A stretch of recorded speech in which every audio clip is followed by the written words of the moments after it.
ઘણા દિવસ પછી જય દ્વારકાધીશ મિત્રો, અમૃત પુષ્પ રાજકોટ સેવા કેન્દ્ર ઉપરથી હું કમલેશભાઈ ચૌહાણ અને હાલમાં એક સરસ મજાનું રિઝલ્ટ કેન્સરમાં મળ્યું છે.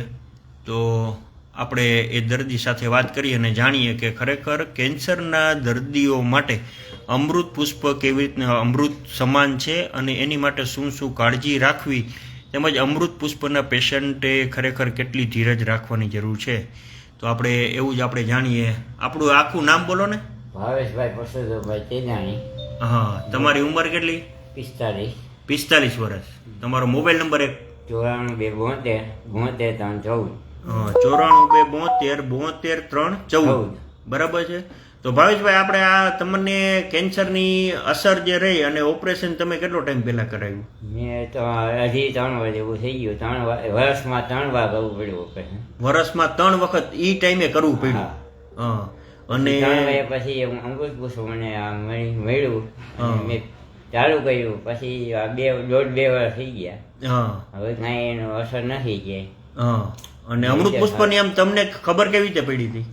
એ વાય અમારા હગા છે એના હિસાબેથી આ સરનામું મળ્યું અને પોગી ગયા. બરાબર. અને આ જે રાજકોટ સેવા કેન્દ્ર ઉપરથી તમે જે અમૃત પુષ્પ લઈ જાઓ તો એનો ક્યારેય તમારી પાસેથી ચાર્જ લેવામાં આવ્યો છે? એનો ચાર્જ કાંઈ લેવામાં આવતો નથી, લીધો નથી કઈ. હા. અને કેટલા વર્ષથી તમે આ પીવો છો અહીંથી? 2 વર્ષથી આ પીવું છું. 2 વર્ષથી. બરાબર. એના સિવાય બીજો તમને શરીરમાં શું શું ફાયદો દેખાણો? પગનો તાણિયો તૂટેલો હતો તમારો? હા, એનું ઓપરેશન કરવાનું તાત્કાલિક કીધું હતું. એની વાતને કેટલો ટાઈમ થયો? એને આ 1.5 વર્ષ થઈ ગયો.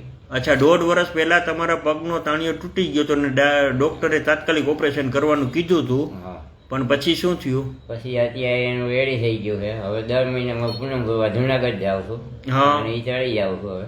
અચ્છા. હા, દાતાર. હે, દાતાર ચડી આવો? હા, દર મહિને જાય છે. શું વાત છે!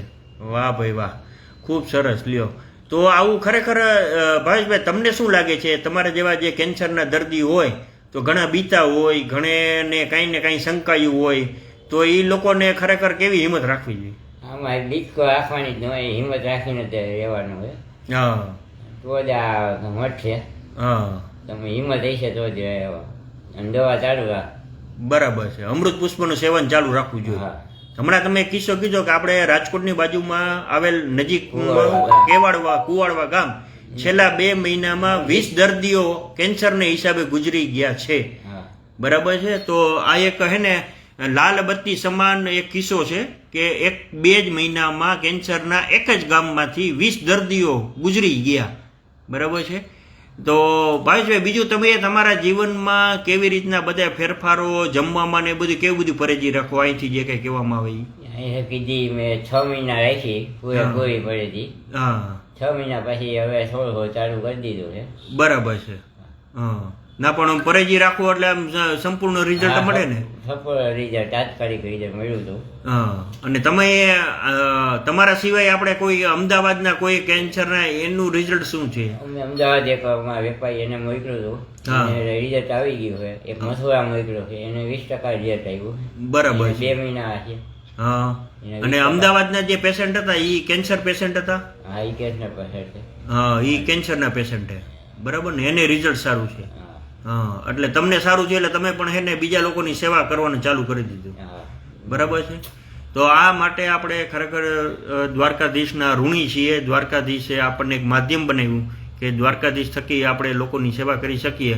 અને ખાસ તો દ્વારકાના આપણા દિનેશભાઈ વિઠલાણીને સતસત નમન કે એમણે આ અમૃત પુષ્પનું સંશોધન કરી અને લોક સેવા અને લોક સમાજની સેવા કરવા માટે એક અમૃત તુલ્ય આવી દવાનું એક નિર્માણ કરીને સમાજને અર્પણ કર્યું.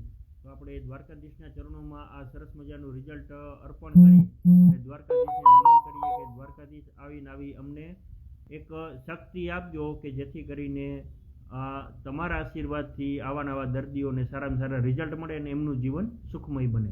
જય દ્વારકાધીશ.